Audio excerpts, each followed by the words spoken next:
taken from the Marrow of St. Thomas Aquinas, which arranges various short texts from St. Thomas's corpus based on the liturgical year.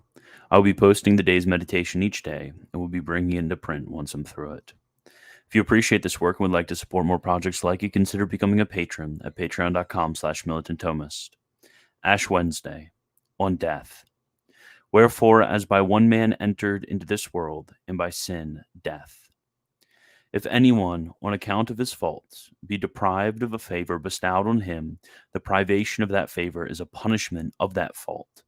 God bestowed this favor on man in his primitive state, that as long as his mind was subject to God, the lower powers of his soul would be subject to his rational mind, and his body to the soul. But inasmuch as through sin man's mind withdrew from subjection to God, the result was that neither were his lower powers wholly subject to his reason, whence there followed so great a rebellion of the carnal appetite against the reason, nor was the body wholly subject to the soul, whence arose death and other bodily defects. For life and soundness of body depend on the body being subject to the soul, as the perfectible is subject to its perfection.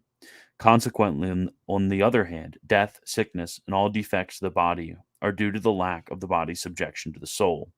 It is therefore evident that as the rebellion of the carnal appetite against the spirit is a punishment of our first parent's sin, so also are death and all defects of the body. The rational soul is, of itself, immortal. Therefore death is not natural to man on the part of his soul, but on the part of his body, that is composed of contraries, of which corruptibility is a necessary consequence. And in this respect, death is natural to man. Now God, who is the author of man, is all-powerful.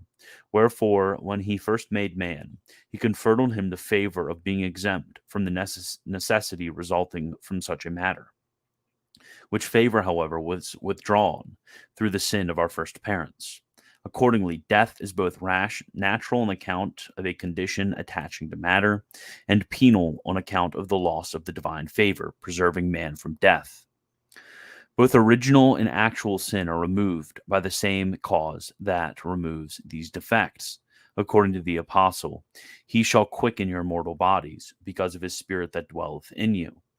But each is done according to the order of divine wisdom, at a fitting time, because it is right that we should first of all be conformed to Christ's sufferings before attaining to the immortality and impassibility of glory, which was begun in him, and by him acquired for us. Hence it behooves that our body should remain for a time subject to suffering, in order that we may merit the impassibility of glory in conformity with Christ.